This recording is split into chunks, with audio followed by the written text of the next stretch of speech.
Selamat pagi Bapak Ibu yang terkasih di dalam Tuhan Yesus. Apa kabar? Pasti baik karena kita punya Tuhan yang baik. Amin. Kita akan mulai ibadah kita pada pagi hari ini. Kita mau datang ke hadapan Tuhan dengan segenap hati kita, dengan segenap ucapan syukur kita. Karena Dia adalah Allah yang setia, Allah yang baik sepanjang masa, sepanjang hidup kita. Saya juga menyapa untuk Bapak Ibu yang mengikuti ibadah melalui live streaming. Kita percaya kuasa Tuhan tidak dibatasi waktu, tidak dibatasi tempat, dan tidak dibatasi apapun juga. Kuasanya tetap ada. Amin. Saya undang kita semua bangkit berdiri. Kita naikkan pujian ini.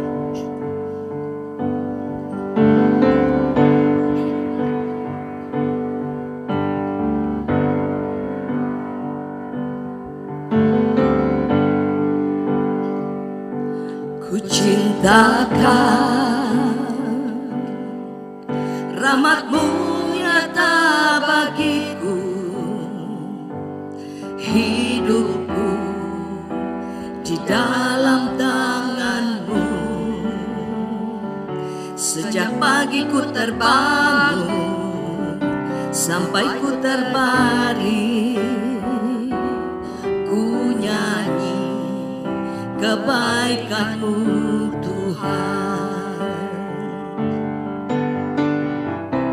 Sepanjang hidupku Kau setia,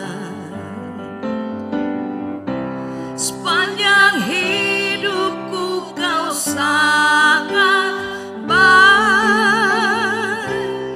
Nafasku memuliakan-Mu, ku nyanyi kebaikan-Mu Tuhan. Ku cintakan rahmat-Mu nyata bagiku, hidupku di dalam tangan-Mu.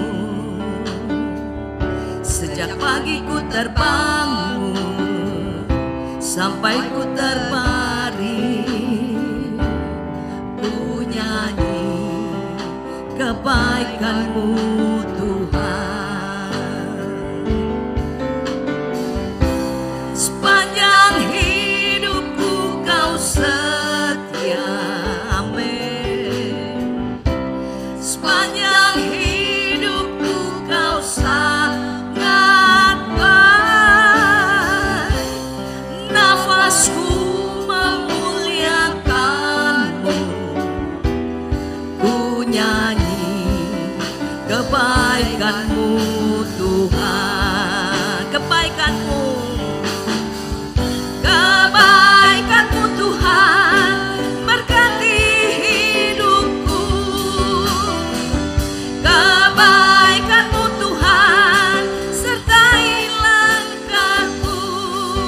Aku berserah datang menyembah, hidupku bagi-Mu. Kebaikan-Mu Tuhan berkati hidupku. Sekali lagi, kebaikan-Mu Tuhan berkati hidupku. Kebaikan-Mu Tuhan sertai langkahku. Aku berserah datang menyembah, hidupku bagi-Mu. Kebaikan-Mu Tuhan berkati hidupku. Sepanjang hidupku Kau setia, sepanjang hidupku Kau sangat baik. Nafasku memuliakan-Mu, ku nyanyi kebaikan-Mu Tuhan. And all my life, and all my life You have been faithful. And all my life You have been so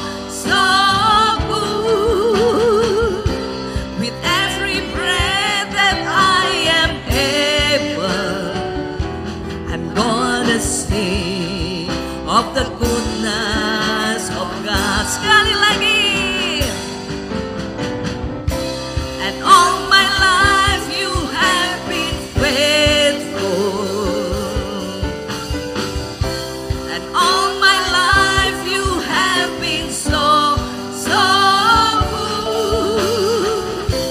With every breath that I am able, I'm gonna sing of the goodness of God. Sekali lagi jemaat saja naikkan pujian ini.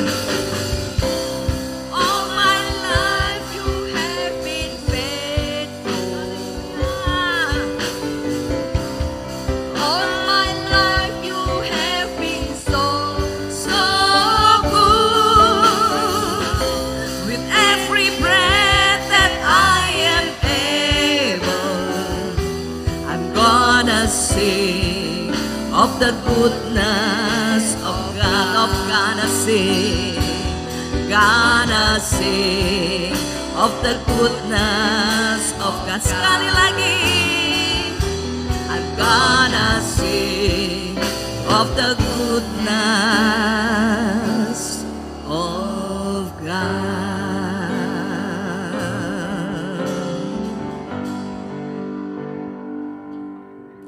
Benar Bapa, hanya karena kebaikan-Mu Tuhan, jika pada siang hari ini Tuhan Kau kumpulkan kami di tempat ini Tuhan, semua adalah karena kebaikan-Mu, sehingga kami bisa berkumpul bersama-sama untuk memuji dan memuliakan nama-Mu.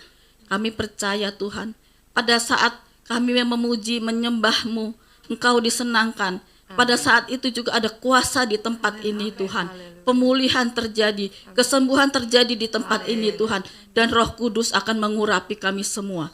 Dari yang paling depan sampai yang paling belakang, semua akan dilawat oleh Tuhan. Sehingga kami akan pulang membawa oleh sukacita. Karena apa yang kami dengar dari firman Tuhan, apa yang telah kami lakukan untuk memuji dan memuliakan nama Tuhan, itu memberkati kami semua.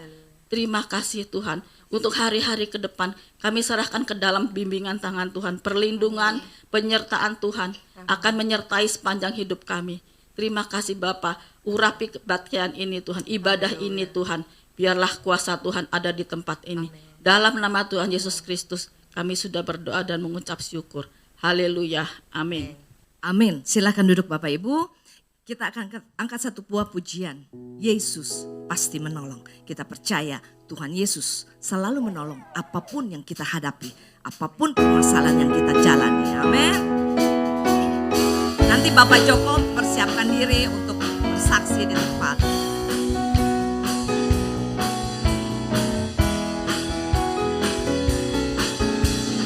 Jangan kau takut, Tuhan serta. Amin.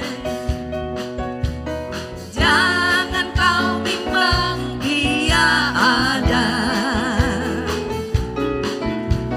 Yakinlah Dia pasti menolong.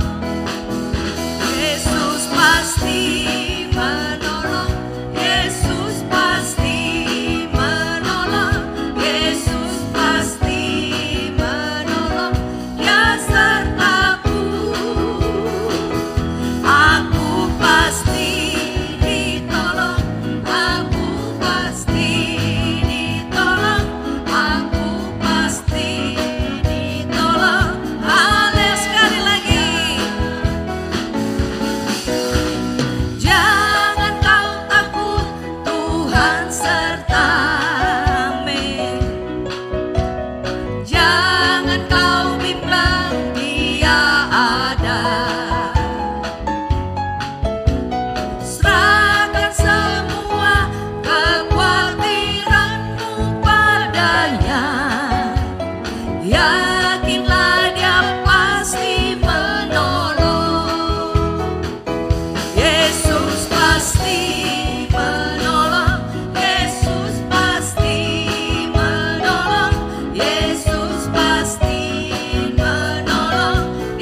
kepada Bapak Joko.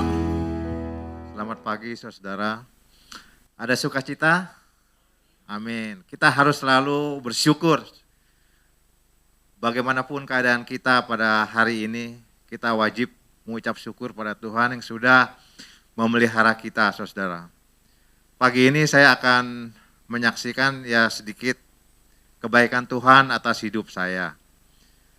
Beberapa waktu yang lalu, minggu yang lalu lah Pak, ya saudara, saya ada mengalami musibah, yaitu kontrakan saya itu kebakaran saudara.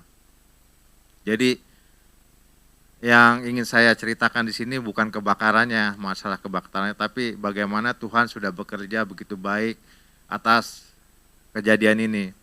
Jadi lantai 2 semua itu habis. Seperti biasa saudara ya, di situ pasti ada police line di situ. Setelah beberapa hari, saya suruh anak buah saya suruh uruslah itu police line, kan kita ada mau perbaikan lah. Saya tunggu beberapa hari tuh anak buah saya nggak berhasil gitu saudara. Mau nemuin yang ngurus ini, ya pasang polis line itu nggak pernah ketemu atau gimana gitulah. Terus terang memang kalau saya berurusan dengan polisi ini paling males saudara ya. Soalnya capeknya lahir dan batin. Tanda kutip lahir dan batin bener. Akhirnya anak buah saya nggak bisa ya, terpaksa saya lah turun tangan. Saya sebelum itu saya berdoa dulu, istri saya gue bilang berdoa dulu aja. Berdoa, saya ke sana. Gagal juga saudara, saya turun tangan gagal juga. Hari pertama suruh datang lagi nanti. Yang kedua kali sama juga begitu, di pingpong sana sini. Dua hari ketiga udah saya, Tuhan tolong saya lah. Dalam masalah ini kan saya ada mau perbaikan gitu. Saya ketemuin sama orang itu, satu polisi, dia bilang ya udah kamu, saya akan urusan dulu, lapor dulu dengan Kanit, dengan pimpinan saya, nanti saya akan kabarin deh gitu. Dalam hati saya, kalau kali ini nggak selesai, saya pikir saya mau suruh orang yang inilah yang bisa berhubungan ini, saya pikir begitu. Ternyata Tuhan itu baik saudara. Jadi dia malam-malam itu, malam minggu ini saudara, dia malam, paginya saya ketemu, malam minggu dia telepon, saya teman miss call. Saya lihat pagi-pagi, hari minggunya, minggu kemarin ya saudara, pagi-pagi, ada miss call. Habis ibadah, saya telepon dia ke polisi itu. Ternyata polisi itu hanya bilang, Pak kalau Bapak mau buka itu polisi, buka aja sendiri, adalah nggak ini. Saya sampai kaget saudara. Biasanya kan saudara tahu sendiri kalau berhubungan polisi pasti ada apa-apanya gitu. Tapi ini Tuhan begitu baiknya, buka aja sendirilah. Nanti setelah Bapak buka itu polis lain, foto kasih saya aja, udah cukup gitu aja. Ya ampun saya bilang, saya bersyukur pada Tuhan. Tuhan begitu baik, begitu saya merasakan dari musibah ini, saya boleh merasakan dan bersyukur Tuhan bekerja, Tuhan memberkati saya walaupun bukan dengan hal materi saudara. Hal ini saya cukup bergembira. Jadi satu yang saya ingin sharing buat saudara-saudara, kalau ada masalah apapun saudara, serahkan kepada Tuhan seperti lagu ini. Tuhan pasti menolong. Tuhan tidak pernah meninggalkan kita saudara. Pertolongan Tuhan itu ada dan ajaib saudara. Sebenarnya saya nggak mau kesaksian ini karena kesaksian ini ya sepele saudara. Saya pikir saya mau bersaksi yang spektakuler baru saya mau bersaksi. Ini sepele ya udahlah. Tapi saya berpikir lagi, diingatkan lagi. Hal yang kecil aja kamu nggak mau bersaksi, dia bilang. Bagaimana Tuhan kasih mujizat yang lebih besar lagi. Aduh, saya jatuh lagi. Ya udahlah saya bersaksi tadi. Ngomong sama Ibu Susi, kalau ada waktu kesaksian saya mau bersaksi gitu. Terima kasih Tuhan, terima kasih saudara-saudara, semoga sharing ini boleh memberkati saudara sekalian. Haleluya. Kita akan mendengarkan kesaksian berikutnya untuk Ibu Elizabeth. Hari ini, hari yang penuh kesaksian Tuhan. Karena semuanya Tuhan baik buat kita. Amin. Pagi ini saya mau ucap syukur buat kebaikan Tuhan Yesus yang sudah berkati pernikahan kami. Tuhan begitu baik, memberikan semua yang terbaik. Dalam masalah dan segala kesulitan, kami selalu ingat bahwa Tuhan itu baik dan Tuhan selalu memberi yang terbaik. Tuhan selalu setia dalam kehidupan kami. Dan kami selalu pegang firman Tuhan. Kami juga berterima kasih Tuhan Yesus tempatkan saya di tempat ini. Sejak muda saya sudah ada di sini. Dan sampai saat ini saya terus mendapatkan firman yang selalu menjadi kekuatan dalam menghadapi segalanya. Terima kasih, Tuhan Yesus memberkati. Saya juga ingin bersaksi, saudara. Saya ingin bersaksi tentang lagu yang barusan kita nyanyikan, Yesus Pasti Menolong. Cerita dari beberapa bulan lalu, saya terkena vertigo yang cukup berat. Saat itu saya pergi ke Bandung, hendak jalan-jalan, tapi tengah malam saya tiba-tiba terbangun, langsung itu berputar-putar dan saya serasa dibanting-banting sampai akhirnya saya muntah-muntah dan tidak berhenti. Saya lemah, saya tidak bisa berdaya, saya hanya bisa berdiri di depan kloset. Karena kalau saya buka mata atau saya bergerak, itu saya pasti muntah-muntah lagi. Akhirnya saya dibawa ke rumah sakit, dilarikan ke rumah sakit. Dan di dalam kelemahan itu, saya tidak berdoa, Tuhan sembuhkan saya. Tuhan kasih saya kekuatan untuk melewati ini. Saya tidak berdoa seperti itu. Saya berdoa, Tuhan, kalau kiranya saya sudah selesai di dunia ini, Tuhan panggil, saya siap Tuhan, jemput saya. Memang saudara, saya tidak berniat untuk umur panjang-panjang. Karena saya berkaca dari mertua saya waktu itu, bagaimana hari tuanya sampai dia meninggal karena kanker. Saya melihat mama saya umur 97, tidak ada sakit penyakit yang serius, tapi tetap punya kelemahan tubuh. Jadi segala sesuatu harus ditolong. Nah, saya tidak mau seperti itu gitu. Jadi saya tidak mau menyusahkan anak mantu. Mungkin background saya dulu waktu kecil, saya hidup dibesarkan oleh pembantu. Karena mama papa saya kerja di bank. Saya punya 3 kakak, tapi beda umur yang jauh, 14 tahun, 13 dan 12 tahun. Jadi mereka sudah punya kehidupan sendiri. Jadi dari kecil otomatis saya tuh mandiri. Saya berusaha apa-apa sendiri, apalagi dulu pembantu kan tidak sekolah. Jadi mesti kita yang lebih pintar dari itu. Jadi saya sudah kebiasaan tuh selalu sendiri. Seperti Ibu Fungling ngajak saya, Bu main badminton yuk Bu. Saya olahraga sangat hobi. Tapi saya tidak pernah olahraga yang berdua, ada tim gitu. Jadi saya tidak pernah bergantung selalu dari kecil tuh karena begitu. Jadi saya olahraga, saya hanya nge-gym yang melakukan sendiri atau saya naik sepeda. Saya tiap hari naik sepeda, saya keliling naik sepeda tuh sendiri. Gak ada teman, gak ada apa. Jadi mungkin saya udah terbiasa begitu. Jadi saya tidak mau bergantung. Nah, waktu saya dibawa ke rumah sakit itu saya tidak berdaya. Saya tidak bisa apa-apa, cuma saya berdiam diri. Tetapi di telinga saya itu lagu tersebut, Yesus pasti menolong, kamu pasti ditolong. Semua itu terngiang terus 24 jam. Saya jujur ya, lagu Om Yoyo saya tahu, tapi kalau yang jarang dinyanyikan saya tidak begitu fasih. Sampai waktu mau latihan ini pun Armilan masih pandu saya memang nggak tahu ini lagunya. Jadi setelah saya sadar, saya sudah sembuh, saya bilang sama Armilan, saya dengar di kuping saya itu lagu ini, Yesus pasti menolong, Tuhan pasti menolong. Tapi karena saya tidak tahu nadanya, Armilan juga bilang, lagu apa sih katanya gitu. Nah pas Ibu Imelda satu hari pimpin pujian ini, saya langsung rekord, saya baru teringat lagu ini. Jadi kesimpulannya, jadi di saat kita lemah, di saat kita tidak berdaya, Roh Kudus itu ada, Roh Penolong itu ada. Dia memberikan kita kekuatan, memberikan kita penghiburan.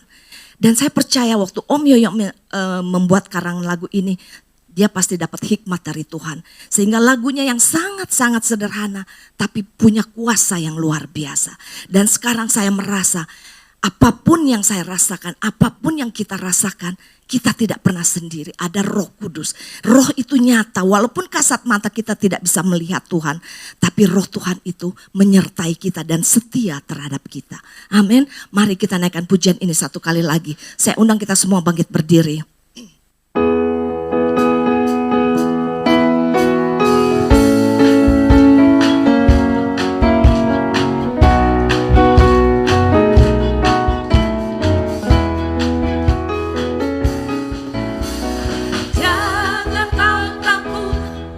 Tuhan sertamu. Jangan kau bimbang, Dia ada. Serahkan semua kekhawatiranmu padanya. Yakinlah Dia pasti menolong. Yesus pasti menolong. Yesus pasti menolong. Yesus pasti menolong. Dia sertaku. Aku pasti ditolong. Aku pasti ditolong.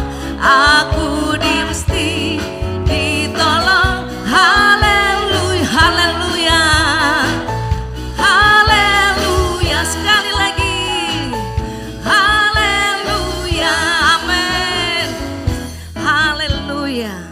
Kita mau menjadikan Yesus tempat perlindungan kita, dan kita percaya juga Tuhan yang pimpin langkah kita dan semuanya akan berjalan baik. Kita naikkan pujian ini. Yesus adalah tempat perlindungan.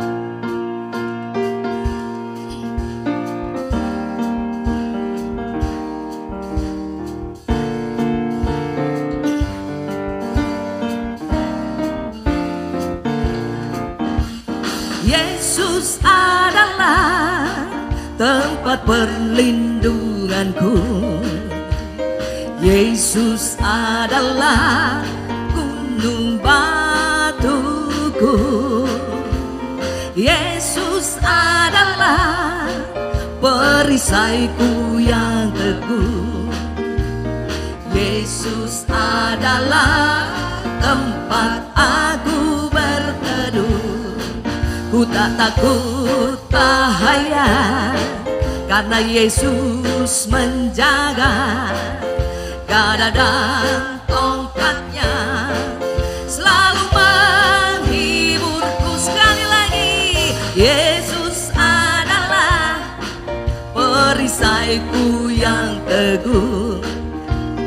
Yesus adalah tempat aku berteduh. Yesus adalah tempat perlindunganku. Yesus adalah gunung batuku. Yesus adalah perisaiku yang teguh. Yesus adalah tempat aku berteduh. Ku tak takut bahaya, karena Yesus menjaga. Gada dan tongkatnya selalu menghiburku. Yesus adalah perisaiku yang teguh. Yesus adalah tempat aku berteduh. Tiap langkahku diatur oleh Tuhan, dan tangan kasih-Nya memimpinku. Di tengah badai dunia menakutkan, hatiku tetap tenang teduh. Tiap langkahku ku tahu Tuhan yang pimpin. Ke tempat tinggiku dihantarnya, hingga sekali nanti aku tiba di rumah Bapa surga yang baka. Oh Tuhan, oh Tuhan, pimpinlah langkahku. Ku tak berani jalan sendiri, sertamu itulah jiwaku, ajarku merendahkan diri, menurut firman-Mu setiap hari. Jadikan pelita dalam lahan, mencari domba yang sesat. Itulah kerinduan jiwaku, itulah kerinduan jiwa. Sekali lagi, itulah kerinduan jiwaku. Haleluya, amin. Silahkan duduk Bapak Ibu. Saudara, petani bila menanam benih, dia tidak dia menabur benih. Saya percaya tidak cuma satu benih itu yang akan tumbuh, tapi pasti ada di sekitarnya tanaman liar yang ikut tumbuh bersama. Begitu juga dengan kehidupan kita, di lingkungan kita. Gak selamanya kita menemukan orang baik, saudara. Ada juga orang yang jahat, ada juga orang yang berpura-pura baik. Di belakang kita, mereka menjatuhkan kita. Di belakang kita, mereka memfitnah kita. Bahkan ada pepatah yang mengatakan menusuk dari belakang. Tetapi saat itu kita tidak bisa berharap dengan orang yang dekat dengan kita untuk menjaga kita 24 jam. Tetapi firman Tuhan di dalam 2 Tawarikh mengatakan, mata Tuhan ada di mana-mana. Dia berikan kekuatan kepada kita yang mengasihi Dia. Kalau kita melekat kepada Tuhan, kalau kita melekat pada pokok anggur yang benar, 1000 orang manusia ingin menjatuhkan engkau, tapi tangan Tuhan yang membela kita. Amin. Bahkan tangan Tuhan itu sanggup mengangkat kita naik ke gunung. Firman Tuhan katakan, kita akan menjadi kepala, bukan menjadi ekor. Kita akan terus naik dan tidak akan turun. Mari kita siapkan hati kita. Kita siapkan hati kita untuk mendengarkan firman. Kita naikkan pujian ini.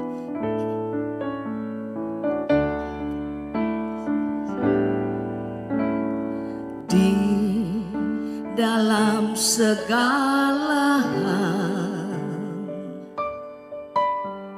janjinya tak berubah. Apa yang sudah difirmankan terjadi saat kita percaya. Meskipun 1000 tangan manusia menarikmu jatuh, namun Tuhan yang bela. Tangannya sanggup mengangkatmu naik ke gunung. Percayalah, Tuhan yang bela. Sekali lagi naikkan pujian ini. Di dalam segala hal, janjinya tak berubah.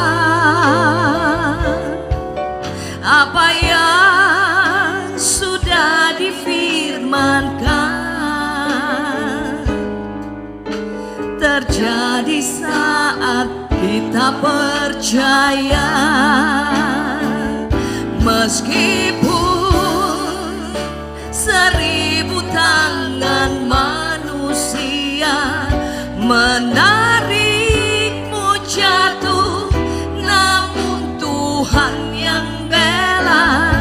Tangannya sanggup mengangkatmu naik ke gunung.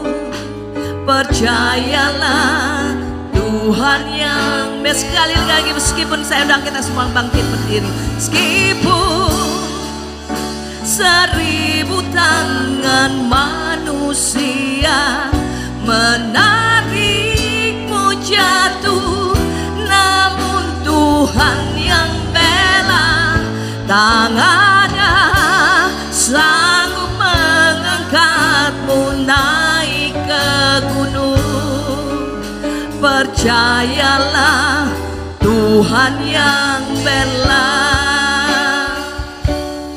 Mengalir kuasa dari tempat maha tinggi, Bapa kekal mulia, Kau hadir di sini, memulihkan hati, menyembuhkan yang terluka.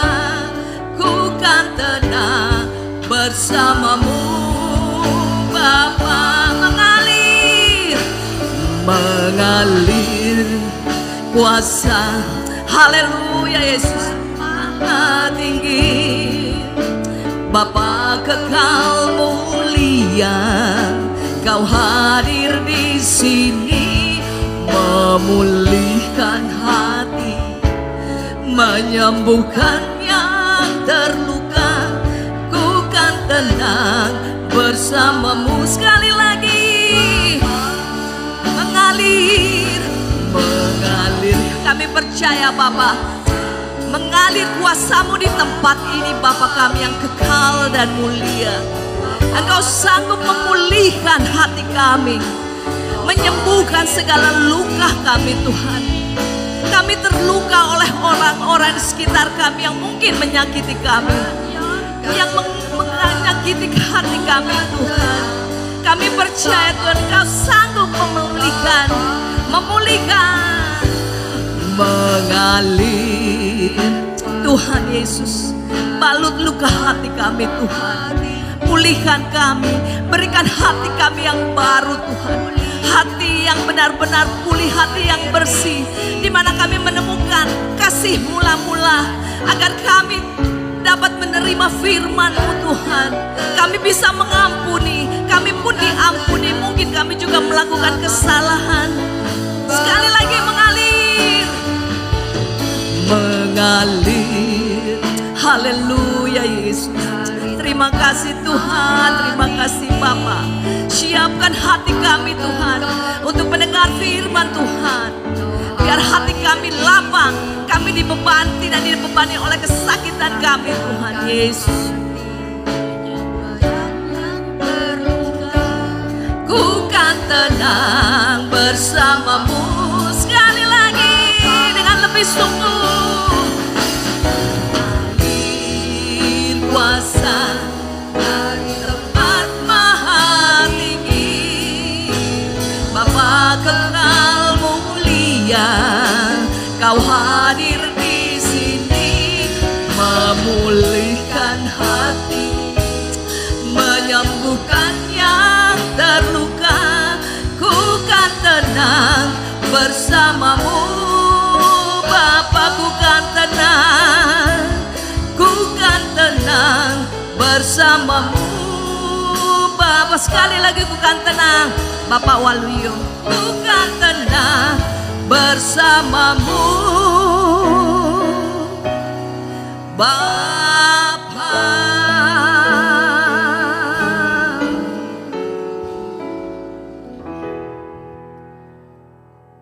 Mari saudara-saudara kita satu dalam doa. Terima kasih Bapa, kami telah memuji, memuliakan dan mendengarkan sebagian dari kesaksian. Kini tiba saatnya kami akan mendengarkan suara-Mu. Biarlah Engkau pakai Bapak Pendeta Ruben untuk menyampaikan isi hati-Mu bagi kami semua. Biarlah firman-Mu boleh tertanam dalam kehidupan kami. Kami yakin Engkau pasti menolong kami. Terima kasih Tuhan Yesus, dan semua doa ini kami alaskan hanya di dalam nama Tuhan Yesus Kristus. Haleluya. Amin. Kepada Bapak Ruben saya persilahkan waktu dan tempat. Haleluya. Haleluya. Puji Tuhan, selamat pagi, selamat kita mendengarkan firman Tuhan. Terima kasih saya kepada Tuhan karena pemeliharaan Tuhan, tuntunan Tuhan pagi hari ini saya ada di depan jemaat-jemaat yang diberkati Tuhan. Terima kasih bagi Ibu Gembala kita yang memberikan kesempatan bagi saya melayani pada pagi hari ini. Tema besar kita adalah jagalah hatimu. Tapi pada pagi hari ini saya akan ajak jemaat untuk membuka Matius pasal 9 ayat 17. Matius pasal 9 ayat 17. Saya baca dalam nama Tuhan Yesus Kristus. Begitu pula anggur yang baru tidak diisikan ke dalam kantong kulit yang tua. Karena jika demikian, kantong itu akan koyak sehingga anggur itu terbuang dan kantong itu pun hancur. Tetapi anggur yang baru disimpan orang dalam kantong yang baru pula, dan dengan demikian terpeliharalah kedua-duanya. Sejak kecil kita sudah mendengar ada pepatah klasik, dalam laut dapat diukur, dalam hati siapa tahu. Ya kan itu. Tetapi pagi hari ini kita akan melihat bagaimana penilaian firman Tuhan tentang hati manusia. Bagaimana cara menilai Yesus Kristus tentang hati manusia. Di dalam ayat ini Yesus Kristus sedang bicara soal kantong, kirbat yang lama, kantong atau kirbat yang baru bersama dengan anggur yang baru pula. Yesus berkata bahwa anggur yang baru itu tidak bisa diisi dalam kantong, dalam kirbat yang lama. Kenapa katanya? Kalau anggur yang baru diisi dalam kantong yang lama, akan terjadi hal yang tidak diinginkan. Kirbat atau kantong adalah satu alat yang dipakai oleh orang-orang zaman dulu.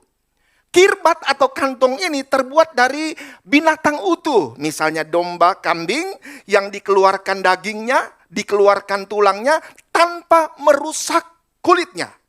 Kemudian kulit itu ditaruh di matahari atau diasapkan. Sehingga dia menjadi kirbat kantong. Untuk apa? Tempat menyimpan minyak. Untuk apa? Tempat menyimpan air. Untuk apa? Tempat menyimpan madu. Untuk apa? Tempat menyimpan anggur. Apalagi bagi orang-orang yang akan mengadakan perjalanan yang baru. Tetapi Yesus Kristus berkata, kalau anggur yang baru jangan taruh di kirbat yang lama. Kenapa? Akan terjadi hal yang tidak diinginkan. Kantong yang lama, kirbat yang lama itu sudah kering. Sudah keras.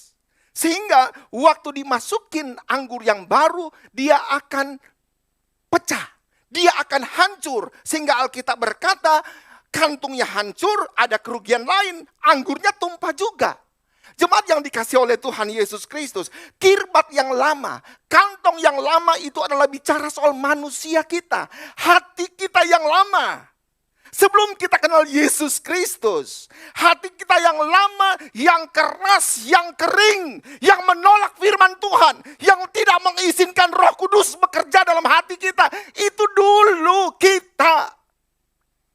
Amin. Coba Bapak Ibu jemaat yang dikasih oleh Tuhan, bandingkan kita yang dulu sebelum kenal Tuhan Yesus Kristus. Dan sekarang setelah kita kenal Tuhan Yesus Kristus. Beda banget hati kita. Dulu kita tidak mau dengar firman Tuhan. Dulu kita tidak mau dengar kesaksian orang. Apalagi Roh Kudus bekerja dalam hati kita. Pakai bahasa roh segala. Tidak mau saya. Dan itu adalah kita yang dulu. Amin. Kita yang dulu seperti itu. Keras hati. Sudah dengar firman Tuhan. Sudah melihat mujizat, tetapi tidak mau percaya Yesus Kristus. Hati kita, raja kita. Hati kita keras. Hati kita sangat susah menerima kebenaran firman Tuhan. Tetapi Alkitab, Yesus Kristus berkata, anggur yang baru harus dimasukkan ke dalam kantong yang baru pula. Kenapa? Untuk menjaga keaslian manisnya anggur itu harus ditaruh di kantong yang baru. Dan waktu ditaruh di kantong yang baru itu, karena masih ada lemak-lemak binatang, ada minyak binatang di situ, kantong itu akan mengikut. Dia elastis gitu loh. Waktu dimasukin anggur yang baru, kantong itu pun akan memuai. Dia tidak akan pecah. pecah sama sekali. Tetapi dia akan menampung sebanyak anggur baru yang ditaruh di dalam kantong itu. Tidak akan pecah, akan terjaga kantongnya, akan terjaga juga anggurnya. Sekali lagi saya mau berkata bahwa ini adalah gambaran hati kita yang baru. Yang sekarang, tadi yang pimpin pujian bilang, kita berteman harus hati-hati. Ada yang nusuk kita dari belakang. Ada yang mengkhianati kita. Ada yang menghancurkan kita. Tetapi di sini tidak ada. Di tempat ini tidak ada. Kenapa? Itu manusia lama. Ya dulu ada, tetapi sekarang nggak ada. Kenapa? Kita sudah punya hati yang baru. Hati yang elastis. Hati yang sudah dirubahkan oleh Tuhan. Hati yang Roh Kudus bekerja di dalamnya. Hati yang baru. Sehingga firman Tuhan yang masuk di dalam hati kita manis terus. Dijaga. Manis, indah, bagus. Tidak akan ada keretakan di dalam hati kita. Hati kita begitu elastis. Hati lembut, bahasa Grekanya protes. Protes artinya sesuatu yang sangat sensitif. Misalnya spoon. Spoon kan ya, apa itu? Gabus gitu lah. Kalau kita taruh dia di air, dia akan ngisap air. Taruh dimanapun juga gabus itu. Spoon itu akan mengisap air. Hati kita yang lembut sama seperti itu. Sangat peka terhadap suara Tuhan. Sangat peka terhadap firman Tuhan. Peka terhadap Roh Kudus. Itulah hati yang baru. Hati yang baru itu apa? Hati yang taat. Hati yang baru itu apa? Hati yang tidak melawan. Yang tunduk pada otoritas Tuhan. Haleluya. Haleluya.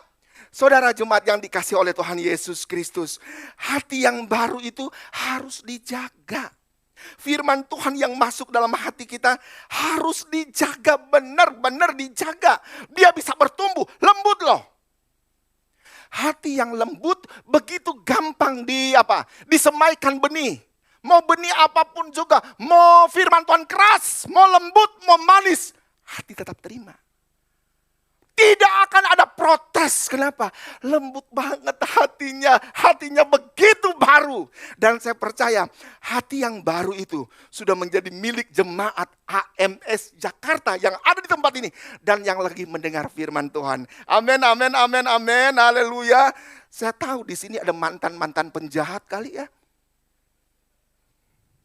Ada mantan-mantan tukang tipu.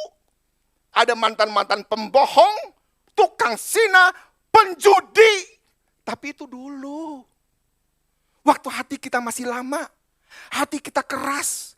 Hati kita tidak bisa menerima kebenaran. Tetapi waktu Roh Kudus bekerja. Kita terima Yesus sebagai Tuhan dan Juru Selamat yang hidup. Kita dirubahkan oleh Tuhan. Aku berubah. Sungguh ku berubah, waktu ku serahkan hati hidupku. Bukannya aku lagi, tapi Yesus dalamku. Udah beda, kita bukan manusia yang dulu. Makanya teman kita yang dulu, yang sama-sama tukang tipu, tukang bohong, waktu kita ada di situ dia kaget loh. Ini benar Pak Raj? Kok beda dengan yang 20 tahun yang lalu? Teman Pak Raj itu sampai kaget-kaget. Kenapa? Pak Raj sudah berubah 100%. Kenapa? Hatinya sudah baru. Waktu kita ketemu dengan teman lama kita, mereka kaget bukan main. Kaget kenapa? Ada perubahan. Hidupku bukannya aku lagi, tetapi Yesus yang hidup di dalamku. Mau lihat Yesus? Nggak usah mati dulu. Kan Yesus ada di surga. Mau ketemu Yesus, mati dulu. Kalau mau lihat Yesus, lihat kiri kananmu. Itu adalah Yesus kecil yang Tuhan taruh di Jakarta. Yang Tuhan taruh di Tangerang. Yang Tuhan taruh di gereja sini. Mau lihat Yesus, lihat teman-teman kita. Lihat saudara-saudara kita. Kenapa? Hidupku bukannya aku lagi. Tapi Yesus yang hidup dalamku. Saya senang sekali pagi hari ini saya ada di depan-depan. Yesus kecil. Yesus besar ada di surga. Tetapi di tempat ini ada Yesus kecil yang, aduh senyumnya minta ampun deh. Manis, baik banget. Dulu saya takut khotbah di sini. Benar, saya takut khotbah di sini. Berhadapan dengan jemaatnya Om Yoyo ini. Saya siapa? Pengerja. Tapi ternyata beda. Kenapa? Saya bertemu dengan orang-orang yang sudah dirubahkan. Mempunyai hati yang bagus, hati yang lembut. Bukan hati yang keras. Jemaat yang dikasih oleh Tuhan, kita melihat bahwa hati bisa berubah oleh kuasa Roh Kudus. Hati bisa berubah kalau Roh Kudus bekerja di dalam kita. Yehezkiel pasal 36. Yehezkiel pasal 36 ayat 26. Firman Allah berkata begini kepada orang Israel. Kamu akan kuberikan hati yang baru dan roh yang baru di dalam batinmu. Dan aku akan menjauhkan dari tubuhmu hati yang keras dan kuberikan kepadamu hati yang taat. Rohku akan kuberikan diam di dalam batinmu. Dan aku akan membuat kamu hidup menurut segala ketetapanku. Dan tetap berpegang pada peraturan-peraturanku. Dan melakukannya. Hati yang baru itu dikerjakan oleh Tuhan, bukan kita. Orang mau jadi orang baik. Tetapi menjadi orang baik itu begitu susah. Jadi orang jahat begitu gampang loh. Jadi orang baik itu begitu susah. Tetapi Alkitab berkata, firman Tuhan berkata, aku akan memberikan kamu hati yang baru. Aku akan memberikan roh yang baru. Yang merubah kita bukan kita, tetapi Tuhan melalui firman dan Roh Kudus. Dan saya percaya waktu manusia mendengarkan firman Tuhan, waktu Roh Kudus bekerja, ada perubahan yang dikerjakan oleh Tuhan di dalam hati kita. Amin. Kenapa katanya hati harus dijaga?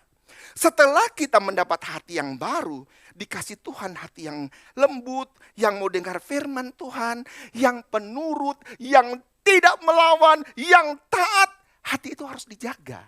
Kan firman Tuhan berkata, tema kita, jagalah hatimu dengan segala kewaspadaan. Karena dari sanalah, ejaan lain bilang, muncul isu-isu kehidupan. Dari hati loh. Kata siapa hati tidak bisa dibaca? Kata siapa lautan bisa diukur dalamnya? Hati tidak bisa dibaca? Tidak bisa. Menurut Alkitab, menurut Yesus Kristus, hati bisa dibaca. Makanya hati mesti dijaga. Kenapa? Bacanya gimana? Matius 15 ayat 18 sampai 19. Matius pasal 15 ayat 18 sampai 19. Tetapi apa yang keluar dari mulut berasal dari hati, dan itulah yang menajiskan orang. 19. Karena dari hati timbul segala pikiran jahat, pembunuhan, persinahan, percabulan, pencurian, sumpah palsu dan hujat. Ternyata hati bisa dibaca. Lewat apa? Perbuatan. Lewat apa? Lewat kata-kata. Jemaat yang dikasih oleh Tuhan, hati tidak bisa membunuh. Tetapi hati bisa memerintahkan tangan kita untuk membunuh. Hati tidak bisa berbohong.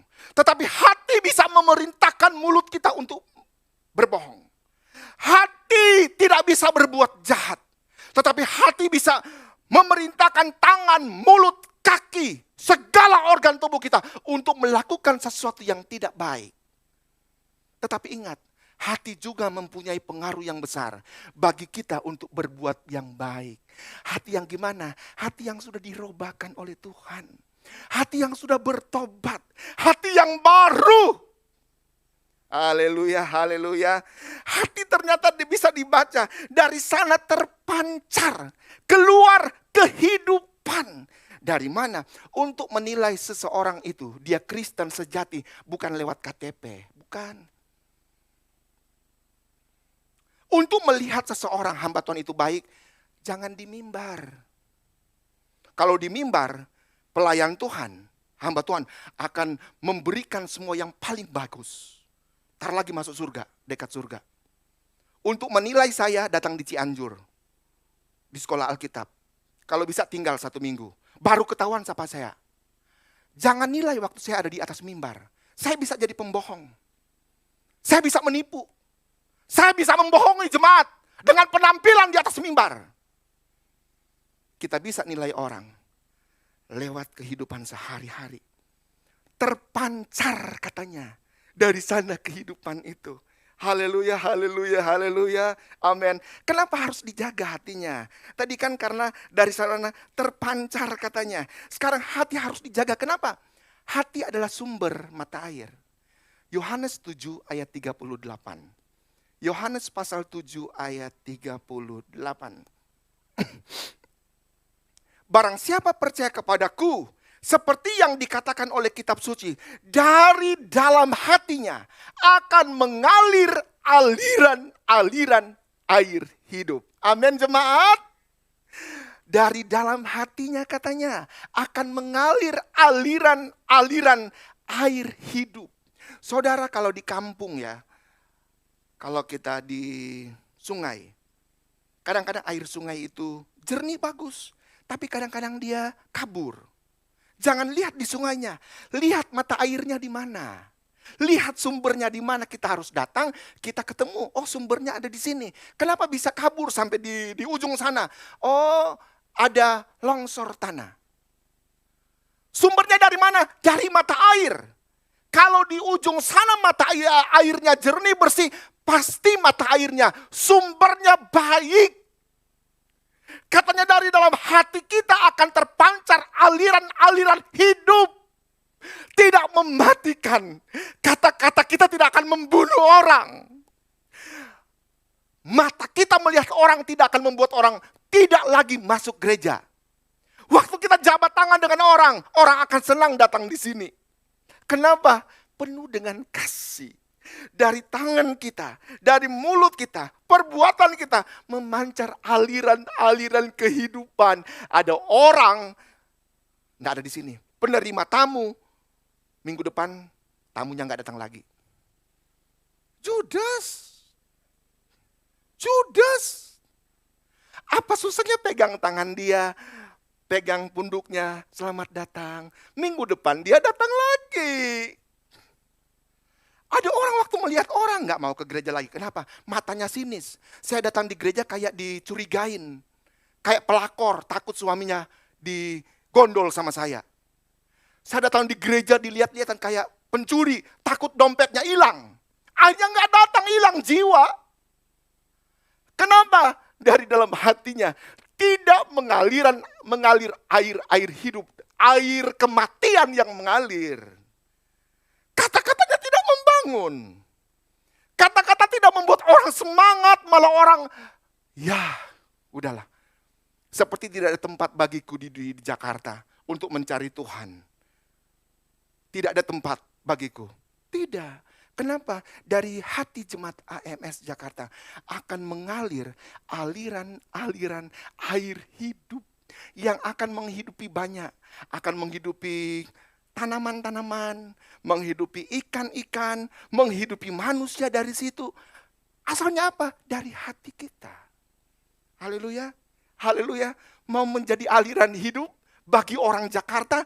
Di Jakarta kan katanya susah air bersih. Banyak air comberan didaur ulang. Tetapi jauh dalam kehidupan kita, di hati kita ada aliran-aliran air hidup yang akan membuat orang masuk surga. Air di Jakarta cuma bisa membuat kita tidak kehausan. Kita bisa hidup, tetapi dia tidak bisa membuat kita masuk surga. Air kehidupan yang ada dalam hati kita, dalam hidup kita, bisa menuntun orang. Yaitu firman, bisa membuat orang bertobat. Percaya Yesus Kristus, dan dia akan diselamatkan. Haleluya, haleluya. Jaga itu air. Mata air itu harus dijaga sedemikian rupa. Kenapa hati harus dijaga, kata firman Tuhan? Hati begitu berharga. Hati begitu bernilai. Hati adalah pusat yang memerintah kehidupan manusia. Jaga baik-baik itu hati, jangan sampai tercemar. Jangan sampai ada hal-hal yang tidak baik, ada polusi yang masuk dalam hati kita. Saya kemarin di Metro TV lihat di berita, orang Tangerang, ibu-ibu diwawancarain, katanya anaknya ada 3 orang, masih 2, 4, 6 tahun kali. Datang di Jakarta mereka, makan di satu restoran. Pulang anaknya muntah-muntah. 3 loh. Ibu itu juga muntah, sakit kepala. Waktu diperiksa kedokteran, kena polusi. Di Metro TV loh, ada loh. Kena polusi, kata cuman gara-gara makan di Jakarta. Dia tinggalnya di Tangerang. Kena polusi dan asma lah, kotor. Tetapi ingat, dari dalam hati kita akan mengalir aliran-aliran air hidup yang tidak akan membuat orang sakit. Firman Tuhan yang kita miliki adalah firman yang hidup, yang dihidupkan oleh Roh Kudus. Jaga baik-baik itu hati. Kenapa Alkitab berkata, awas, waspadalah, waspadalmu. Iblis itu seperti singa yang mengaum-ngaum. Dia sedang mencari mangsa untuk dilulurnya. Hai jemaat AMS Jakarta, waspadalah, waspadalah. Pak Luki, waspadalah, waspadalah. Iblis sedang kesana kesini seperti singa, sedang mencari anak-anak Tuhan yang ada di AMS. Dia tidak akan cari orang yang malas ke gereja. Dia tidak akan cari orang yang tidak setia. Tetapi iblis, si singa itu sedang mengaum-ngaum di Indonesia. Mencari anak-anak Tuhan yang setia. Untuk apa? Dimakan. Untuk apa firman Tuhan berkata? Untuk dilulurnya, dihancurkannya. Waspadalah, waspadalah. Kata Bang Napi begitu kira-kira. Jaga baik-baik itu hati. Jangan sampai hati itu dicuri. Dicuri oleh siapa? Oleh iblis. Iblis yang berubah bentuk menjadi wanita cantik. Bisa mencuri hati om-om di sini. Iblis bisa mencuri hati om-om yang masih bagus. Hatinya dicuri loh. Dulu Vina Panduwinata punya, kok jadi gini? Pencuri hatiku, kok jadi? Ada kan lagu begitu dulu-dulu ya.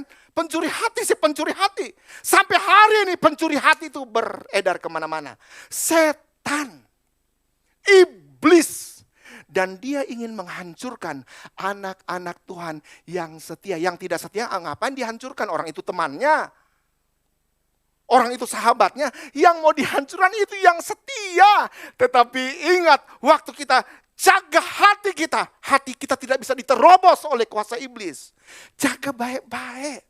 Kalau perlu pakai gembok, pakai alarm, pakai anjing herder untuk jaga hati kita. Supaya apa? Iblis jangan masuk. Awas iblis musuh kita. Awas iblis musuh kita.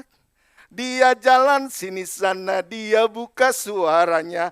Awas iblis musuh kita. Dia pura-pura berteman dengan kita loh. Tetapi dia sedang berusaha untuk merebut hati kita. Hati yang sudah bertobat. Hati yang sudah diubahkan oleh Yesus Kristus melalui Roh Kudus. Bisa dihancurkan. Jangan sampai hati kita terkontaminasi. Oleh apa? Oleh keadaan orang-orang di kota besar. Saya orang kampung sih. Orang kampung. Di dalam Alkitab ada satu contoh seorang yang sangat luar biasa. Daud. Mulai dari kitab 1 Samuel pasal 16. Ditulis di sana, Daud adalah seorang yang dipilih oleh Tuhan. Dia orang yang berkenan di hadapan Tuhan. Dia disayang Tuhan. Daud mengalahkan Goliat yang gagah dari Filistin. Tidak mungkin Daud yang kecil orang kampung dari Bethlehem bisa mengalahkan seorang yang peranakannya raksasa besar dengan perlengkapan yang sangat luar biasa. Tidak mungkin Daud yang kecil bisa. Tetapi kenyataannya dia datang dalam nama Tuhan dan dia bisa mengobrak-abrik itu Goliat. Daud dirobahkan oleh Tuhan. Dia penuh firman. Dia penuh Roh Kudus, Alkitab bilang. Dia dituntun oleh Roh Kudus. Tetapi sayang sekali, dia tidak bisa menjaga hatinya. Seorang yang luar biasa, Alkitab bilang tidak ada Allah berkata, tidak ada aku temukan orang seperti Daud yang hatinya begitu baik. Tetapi ternyata Daud tidak bisa menjaga hatinya. Nggak tahu diri. Orang kampung dari Bethlehem, Efrata. Jadi raja di mana? Di Yerusalem, kota terbesar. Dia lupa dia orang kampung. Dia lupa latar belakangnya dia. Dari orang kampung diangkat oleh Tuhan menjadi raja. Dia lupa siapa dia. Sampai dia berkata, siapakah aku ini Tuhan? Siapakah aku ini Tuhan? Oh, kamu orang kampung. Tanya-tanya. Kamu cuma penggembala 2-3 ekor kambing domba papamu, bukan orang kaya. Daud tidak menjaga hatinya. Tidak menjaga hatinya kenapa? Orang Israel lagi perang. Dia sore-sore ada di atas suatu rumah. Duduk-duduk menikmati angin, tiba-tiba dia lihat, waduh, ada perempuan lagi mandi. Kalau mungkin yang mandi nenek-nenek, dia langsung pergi. Yang mandi perempuan cantik. Cantik banget. Dan dia buka kacamata, dia mulai lihat begini-begini. Dia kirim utusan, cari tahu siapa itu perempuan yang lagi mandi. Kasih tahu, oh Berseba. Suaminya tentara, lagi perang. Cantik banget. Ambil jadi istri, tidur, hamil. Daud lupa siapa dia. Dia jatuh dalam persinahan. Waktu dia sudah jatuh dalam persinahan, datang itu tentara, suaminya perempuan itu. Dia suruh taruh dia di depan, biar mati. Udah bersinah, ambil istri orang, bunuh lagi. Dia bunuh orang. Sehingga Tuhan suruh datang hamba Tuhan, Nabi Nathan untuk menegur dia. Waktu ditegur, Daud terima. Dia terima teguran. Dia menyesal dan dia dihukum oleh Tuhan. Tetapi di sini kita bisa belajar kembali bahwa walaupun hatinya pernah dikotori oleh persinahan, oleh pembunuhan, hatinya tercemar. Dalam Mazmur 50, berapa ya? 50,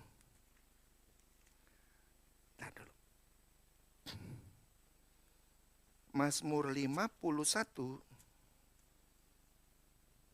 pengakuan dosa. Saya baca ya, untuk pemimpin biduan Mazmur dari Daud. Ketika Nabi Nathan datang kepadanya setelah ia menghampiri Batseba, kasihanilah aku ya Allah menurut kasih setiamu. Hapuskanlah pelanggaranku menurut rahmatmu yang besar. Bersihkanlah aku seluruhnya dari kesalahanku. Dan tahirkanlah aku, sucikanlah aku dari dosaku. Sebab aku sendiri sadar akan pelanggaranku. Aku senantiasa bergumul dengan dosamu. Terhadap engkau sajalah aku telah berdosa. Dan melakukan apa yang kau anggap jahat. Supaya ternyata engkau adil dalam putusanmu. Bersih dalam penghukumanmu. Sesungguhnya dalam kesalahan aku diperanakan. Dalam dosa aku dikandung ibuku. Sesungguhnya engkau berkenan akan kebenaran dalam batin. Dan dengan diam-diam engkau memberitahukan hikmat kepadaku. Bersihkanlah aku daripada dosaku dengan hisop. Maka aku menjadi tahir. Basuhlah aku, maka aku menjadi lebih putih dari salju. Biarlah aku mendengar kegirangan dan sukacita.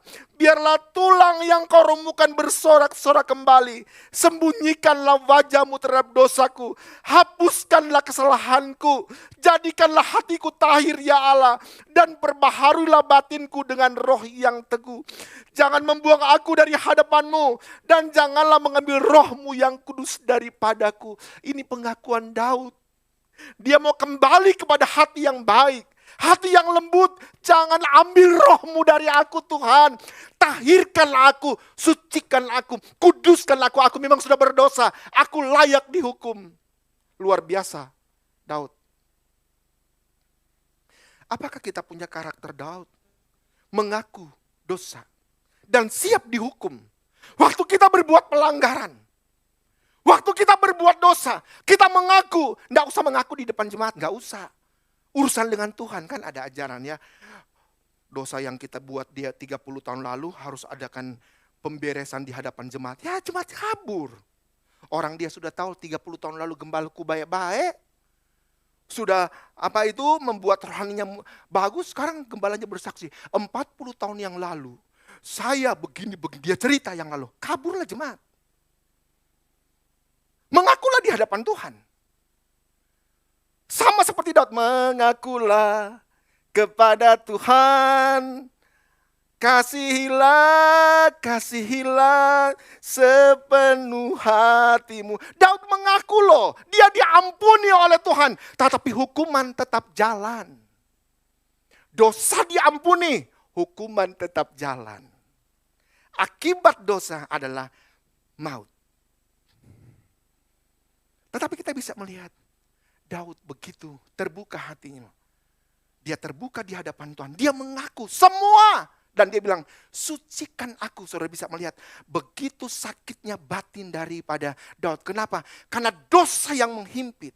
Dosa yang menindas dia. Dosa yang mengintimidasi dia. Yang membuat hatinya tidak tahir. Tetapi dia bilang, jangan ambil rohmu dariku. Jangan ambil roh. Boleh hukum saya Tuhan. Tetapi jangan ambil rohmu daripadaku. Saudara, kita semua berdoa. Biar hati kita senantiasa dilembutkan oleh Tuhan. Hati yang rela ditegur. Dan jaga baik-baik hati itu. Ingat, iblis sedang mencari untuk mencuri hati kita. Puji Tuhan, Tuhan Yesus memberkati kita semua. Kita nyanyikan lagunya Om Yoyo, lagu lama. Lembutkan hatiku ya Yesus. Haleluya, puji Tuhan. Amin, amin, amin. Lembutkan hatiku ya Yesus. Dengar firman-Mu setiap hari. Lembutkan hatiku ya Tuhan. Lembutkan hatiku sekarang. Lembutkan hatiku ya Tuhan. Amin, puji Tuhan. Lembutkan hatiku ya Yesus. Dengar firman-Mu setiap hari. Amin Tuhan, haleluya. Lembutkan hatiku ya Tuhan. Lembutkan hatiku sekarang. Amin, puji Tuhan. Ada tanah. Ada tanah yang keras di pinggir jalan. Ada tanah berbatu-batu. Ada tanah yang penuh belukar duri, hingga benih tak dapat tumbuh. Amin, puji Tuhan. Ya Tuhan, haleluya. Oh Tuhan, jadikanlah. Amin, amin, amin. Haleluya Tuhan. Seperti tanah yang baik dan subur. Haleluya. Agar benih firman-Mu dapat bertumbuh, berbunga dan berbuah. Mari kita semua bangkit berdiri. Lembutkan hatiku Tuhan, haleluya. Lembutkan hatiku ya Yesus. Dengar firman-Mu setiap hari. Haleluya, puji Tuhan. Lembutkan hatiku Ya Tuhan, lembutkan hatiku. Sekali lagi, lembutkan hatiku ya Tuhan. Amin, amin, amin, amin. Lembutkan hatiku. Ya haleluya Tuhan. Firman-Mu setiap hari. Ya Tuhan, terima kasih. Lembutkan hatiku ya Tuhan, lembutkan hatiku. Lembutkan hatiku sekarang. Haleluya, puji Tuhan. Lembutkan hatiku. Lembutkan hatiku sekarang. Lembutkan hatiku sekarang. Haleluya, haleluya, haleluya. Haleluya, haleluya. Angkat tangan kanan, taruh tangan kiri di atas dadamu. Tuhan Yesus, terima kasih pada pagi hari ini buat firman yang sudah kami dengar, buat firman yang sudah diberitakan, dan kami percaya Roh Kudus bekerja, tetap melembutkan hati kami Tuhan, mentahirkan kami Tuhan, menyucikan hati kami dari segala hal yang tidak baik. Jadikan hati kami taat Tuhan, yang menerima teguran. Jadikan hati kami Tuhan, yang mau mengaku segala kebaikan Tuhan. Terima kasih buat firman-Mu. Terima kasih buat Roh Kudus yang bekerja. Semua yang hadir pada pagi hari ini sudah diberkati dengan berkat-berkat surga yang luar biasa. Terpuji Engkau Tuhan kekal selamanya. Dalam nama Tuhan Yesus Kristus kami sudah berdoa dan mengucap syukur. Haleluya, puji Tuhan. Semua bilang amin. Amin. Tuhan Yesus memberkati kita. Terima kasih untuk Bapak Ruben yang sudah menaburkan firman yang begitu indah untuk kita pada pagi hari ini. Kita akan memberikan persembahan, sebelumnya kita satu di dalam doa. Tuhan Yesus, kami mengucap syukur, terima kasih Engkau berikan kami kesempatan untuk memuji, memuliakan Engkau. Bahkan kami sudah mendengarkan firman Tuhan. Saatnya kami akan memberi persembahan Tuhan. Kami memberi karena kami mengasihi Engkau. Kami memberi karena kami tahu mengucap syukur untuk apa yang Tuhan sudah berikan bagi kami secara cuma-cuma. Ajar kami untuk memberi dengan kerelaan hati dan dengan sukacita. Karena itulah yang berkenan di hadapan Tuhan. Terima kasih Tuhan, dalam nama Yesus kami berdoa dan mengucap syukur. Haleluya, amin.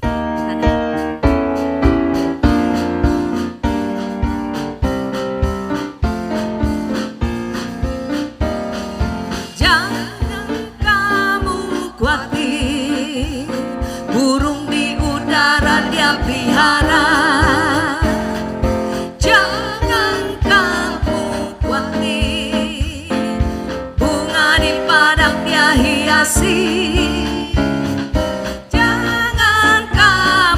khawatir, apa yang kau makan minum pakai. Jangan kamu khawatir, Bapa di surga memelihara. Aku tidak khawatir, aku tidak khawatir, burung di udara dia pelihara.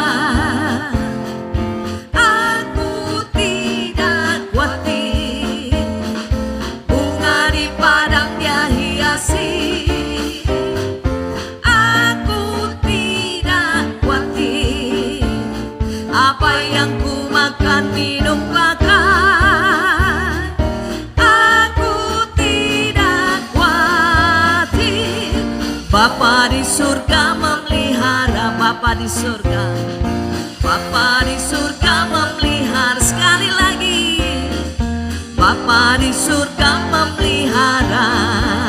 Amin. Saudara yakin Bapa kita di surga memelihara kita? Amin. Kita akhiri ibadah kita, saya undang kita semua bangkit berdiri, kita naikkan pujian.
Haleluya, jemaat yang dikasihi oleh Tuhan Yesus.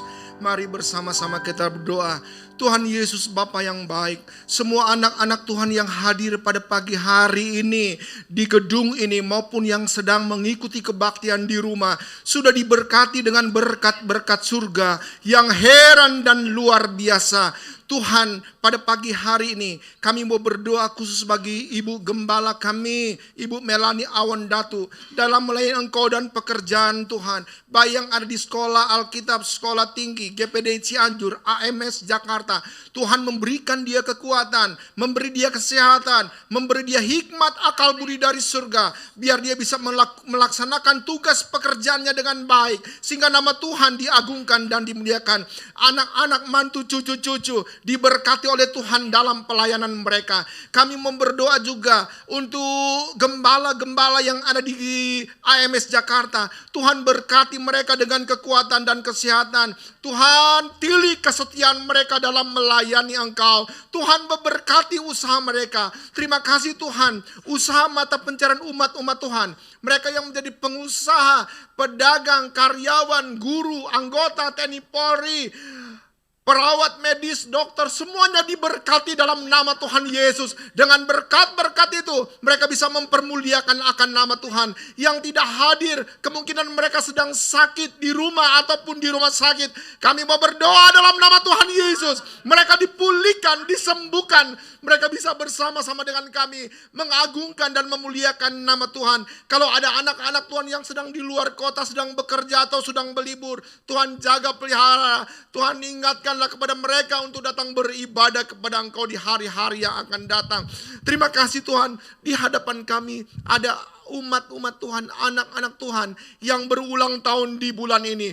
Tuhan, bersama-sama dengan umat-umat Tuhan, kami taruhkan mereka ke dalam tangan Tuhan. Dari yang paling muda sampai yang paling dewasa, Tuhan menyertai dengan memberikan kekuatan kesehatan kepada mereka. Mereka bisa bekerja, bisa melayani Engkau dengan baik. Nama Tuhan ditinggikan, nama Tuhan dimuliakan. Kalau di tahun-tahun yang lalu Tuhan sudah menjaga, memelihara mereka, kami percaya tahun-tahun mendatang Tuhan semakin menjaga mereka, melindungi, memberkati mereka. Jadikan mereka berkat alat untuk kemuliaan dan kebesaran nama Tuhan. Terima kasih Tuhan. Jemaat yang dikasih oleh Tuhan, kalau sebentar kita pulang ke rumah masing-masing, damai sejahtera Tuhan menyertai kita hari ini sampai Tuhan Yesus datang kedua kali. Dalam nama Bapa, Anak, Laki-laki dan Roh Kudus, dalam nama Tuhan Yesus Kristus, kami akhiri ibadah hari ini. Haleluya, puji Tuhan. Semua bilang amin. Amin.